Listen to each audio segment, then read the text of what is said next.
Hi, good evening, how are you doing? Hope you're doing really well.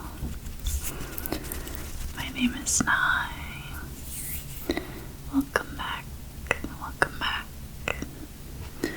Tonight I'm gonna read you Winnie the Pooh. Because who doesn't like Winnie the Pooh? I don't know. I like Winnie the Pooh. He's pretty cute and funny.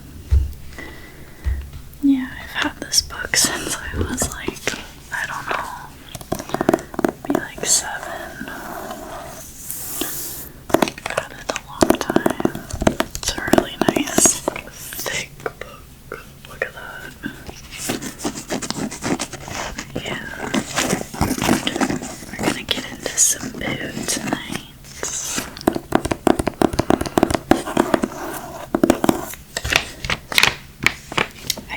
Just read like the first story. I'm not sure how long it is, but we'll see.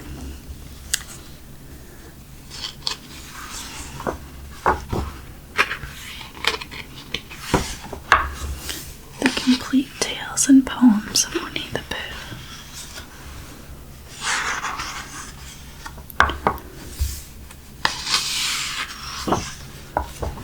When was this written? A. Milne was born in London on January 18th, 1882. He is old. When Christopher Robin was a year old, he was given a stuffed bear and later a tiger pig and a donkey. Alright, Christopher Robin was actually the author's actual son. That's kind of cool. He named the story after his son. That's really sweet. Okay, Winnie the Pooh. To her, hand in hand we come, Christopher Robin and I, to lay this book in your lap. Say you're surprised. Say you like it.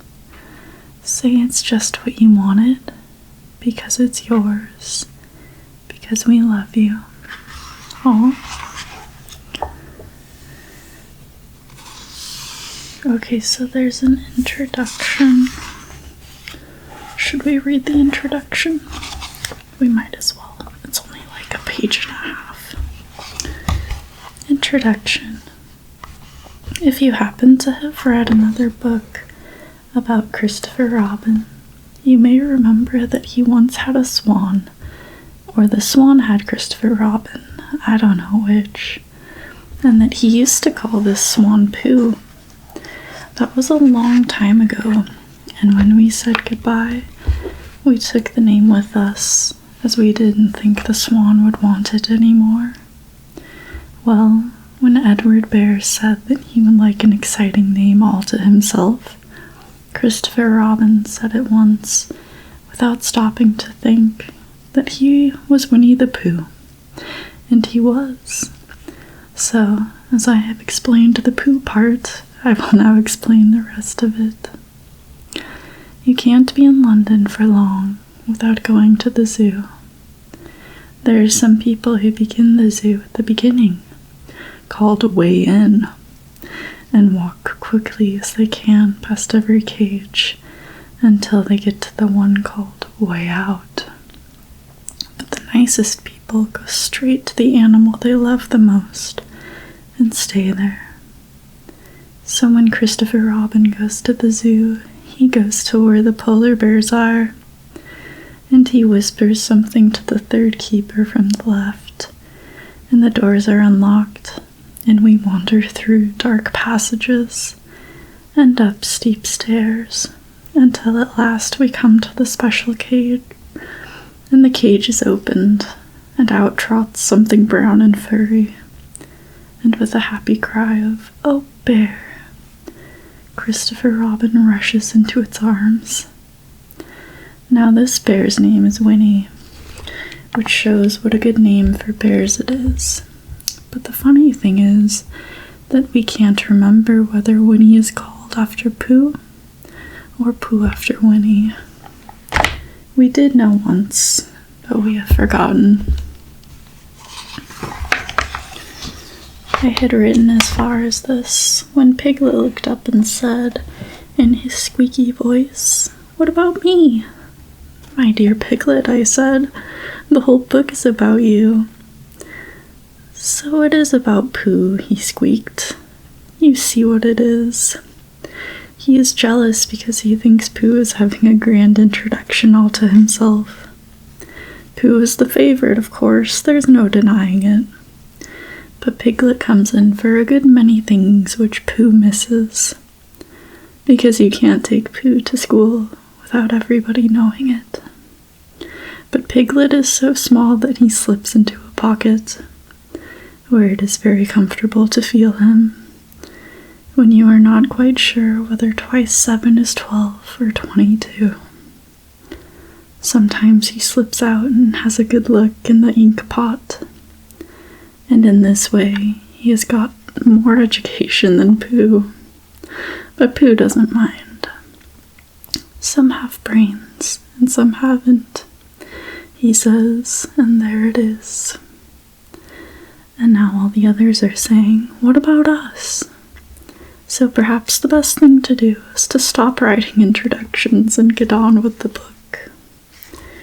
AAM. Chapter 1, in which we are introduced to Winnie the Pooh and some bees, and the stories begin. Here is Edward Bear, coming downstairs now. Bump, bump, bump on the back of his head, behind Christopher Robin. It is, as far as he knows, the only way of coming downstairs, but sometimes he feels that there really is another way, if only he could stop bumping for a moment and think of it. And then he feels that perhaps there isn't. Anyhow, here he is at the bottom, and ready to be introduced to you. Winnie the Pooh. When I first heard his name, I said, just as you were going to say, but I thought he was a boy. So did I, Christopher, said Christopher Robin. Then you can't call him Winnie. I don't. But you said he's Winnie the Pooh. The with a T-H-E-R. I don't know, is that like an English thing? Don't you know what there means? Ah, yes, now I do, I said quickly. And I hope you do too, because it is all the explanation you're going to get. Sometimes Winnie the Pooh likes a game of some sort when he comes downstairs, and sometimes he likes to sit quietly in front of the fire and listen to a story. This evening, what about a story? Said Christopher Robin. What about a story? I said. Could you very sweetly tell Winnie the Pooh one? I suppose I could, I said. What sort of stories does he like? About himself, because he's that sort of bear. Oh, I see. So could you very sweetly?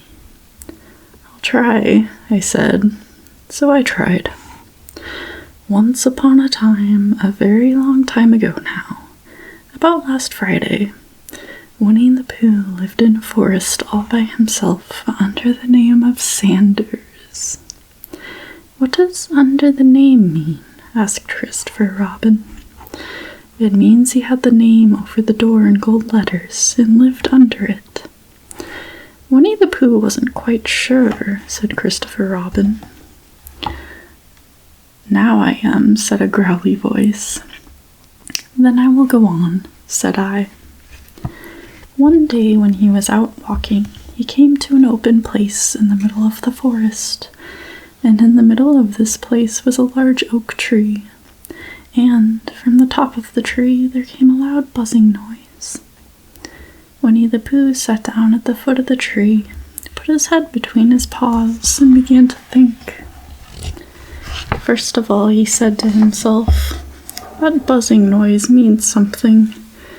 You don't get a buzzing noise like that, just buzzing and buzzing without its meaning something. If there's a buzzing noise, somebody's making a buzzing noise, and the only reason for making a buzzing noise is that I know it's because you're a bee. Then he thought another long time and said, and the only reason for being a bee that I know of is making honey. And then he got up and said, and the only reason for making honey is so I can eat it. So he began to climb the tree. He climbed and he climbed and he climbed, and as he climbed he sang a little song to himself. It went like this. Isn't it funny how a bear likes honey? Buzz, buzz, buzz. I wonder why he does. Then he climbed a little further, and a little further, and then just a little further. By that time he had thought of another song. It's a very funny thought that if bears were bees, they'd build their nests at the bottom of trees, and that being so, if the bees were bears, we shouldn't have to climb up all these stairs. He was getting rather tired by this time, so that is why he sang a complaining song. He was nearly there now, and if he just stood on that branch, crack. Oh, help, said Pooh as he dropped 10 feet on the branch below him. If only I hadn't, he said, as he bounced 20 feet onto the next branch. You see, what I meant to do, he explained, as he turned head over heels and crashed onto another branch 30 feet below. What I meant to do, of course it was rather, he admitted as he slithered very quickly through the next 6 branches. It all comes, I suppose, he decided, as he said goodbye to the last branch, spun around 3 times, and flew gracefully into a gorse bush. Gorse bush. It all comes of liking honey so much. Oh, help! He crawled out of the gorse bush, brushed the prickles from his nose, and began to think again. And the first person he thought of was Christopher Robin. Was that me? Said Christopher Robin in an odd voice, hardly daring to believe it. That was you. Christopher Robin said nothing, but his eyes got larger and larger, and his face got pinker and pinker. So Winnie the Pooh went round to his friend Christopher Robin, who lived behind a green door in another part of the forest. Good morning, Christopher Robin, he said. Good morning, Winnie the Pooh, said you. I wonder if you've got such a thing as a balloon about you. A balloon? Yes, I just said to myself coming along. I wonder if Christopher Robin has such a thing as a balloon about him. I just said it to myself, thinking of balloons, and wondering. What do you want a balloon for? He said. Winnie the Pooh looked round to see that nobody was listening, put his paw to his mouth, and said in a deep whisper, Honey. But you don't get honey with balloons. I do, said Pooh. Well, it just happened that you had been to a party the day before at the house of your friend Piglet, and you had balloons at the party. You had a big green balloon, and one of Rabbit's relations had a big blue one, and had left it behind, being really too young to go to a party at all. And so you had brought the green one and the blue one home with you. Which one would you like? You asked Pooh. He put his head between his paws and thought very carefully. It's like this, he said. When you go after honey with a balloon, the great thing is not to let the bees know you're coming. Now, if you have a green balloon, they might think you are only part of the tree and not notice you. And if you have a blue balloon, they might think you are only part of the sky question is, which is most likely? Wouldn't they notice you underneath the balloon? You asked. You being Christopher Robin. They might or they might not, said Winnie the Pooh. You can never tell with bees. He thought for a moment and said, I shall try to look like a small black cloud. That will deceive them. Then you had better have the blue balloon, you said, and so it was decided.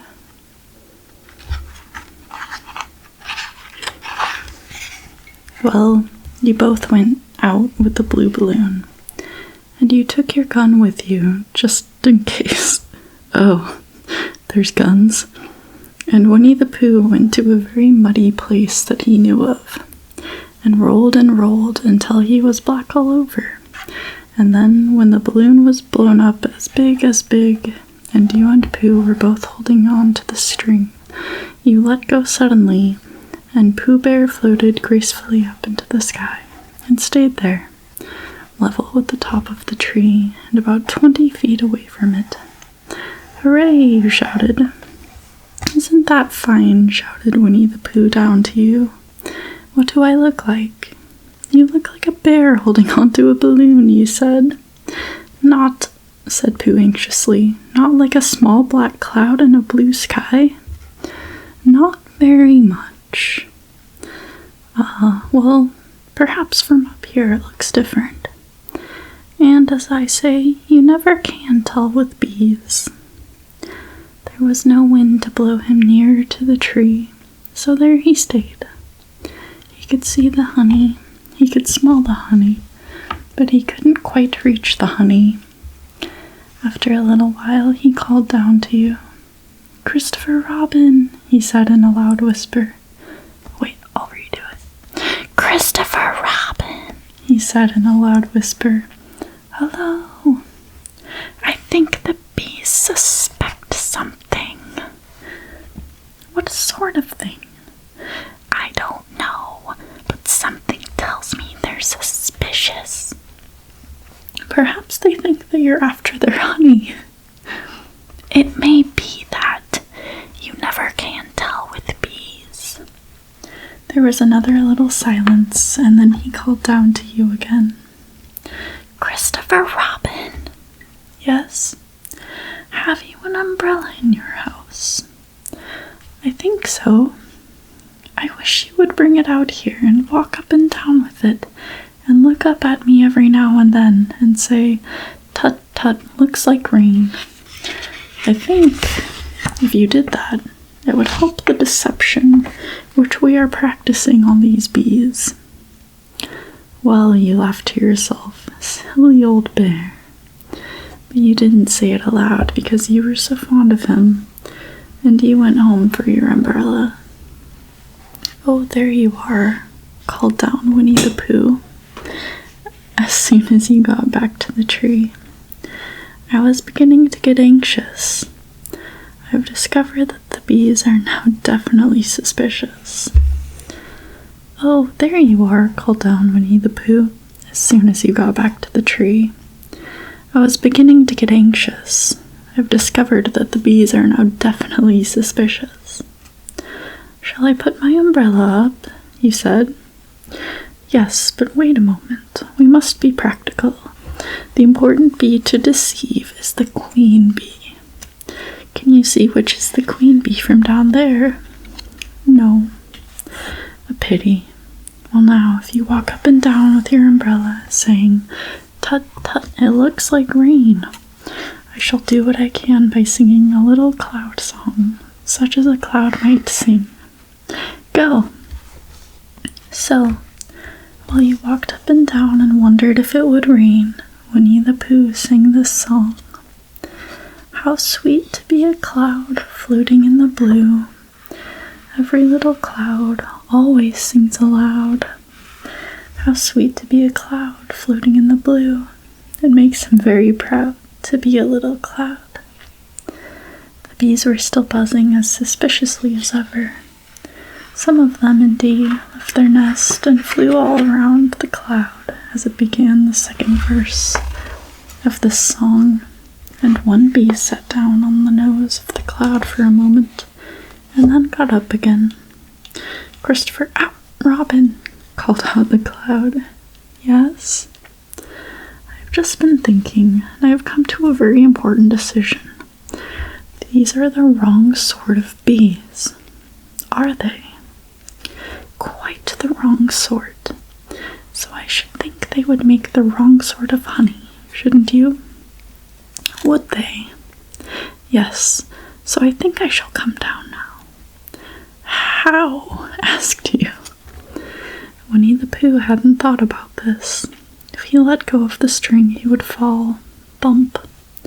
And he didn't like the idea of that. So he thought for a long time, and then he said, "Christopher Robin, you must shoot the balloon with your gun. Have you got your gun?" "Of course I have," you said. "But if I do that, it will spoil the balloon." "But if you don't," said Pooh, "I shall have to let go, and that would spoil me." When you put it like this, you saw how it was, and you aimed very carefully at the balloon and fired. "Ow!" said Pooh. "Did I miss?" you asked. "You didn't exactly miss," said Pooh, "but you missed the balloon." "I'm so sorry," you said, and you fired again, and this time you hit the balloon, and the air came slowly out, and Winnie the Pooh floated down to the ground. But his arms were so stiff from holding on to the string of the balloon all that time that they stayed up straight in the air for more than a week, and whenever a fly came and settled on his nose, he had to blow it off. And I think, but I'm not sure, that is why he was always called Pooh. "Is that the end of the story?" asked Christopher Robin. "That's the end of that one. There are others. About Pooh and me, and Piglet, and Rabbit, and all of you. Don't you remember?" "I do remember. And then when I try to remember, I forget. That day when Pooh and Piglet tried to catch the heffalump, they didn't catch it, did they?" "No. Pooh couldn't because he hasn't any brain. Did I catch it?" "Well, that comes into the story." Christopher Robin nodded. "I do remember," he said. "Only Pooh doesn't very well, so that's why he likes having it told to him again. Because then it's a real story, and not just a remembering." "That's just how I feel," I said. Christopher Robin gave a deep sigh, picked his bear up by the leg, and walked off to the door, trailing Pooh behind him. At the door he turned and said, "Coming to see me have my bath?" "I might," I said. "I didn't hurt him when I shot him, did I?" "Not a bit." He nodded and went out, and in a moment I heard Winnie the Pooh bump, bump, bump, going up the stairs behind him.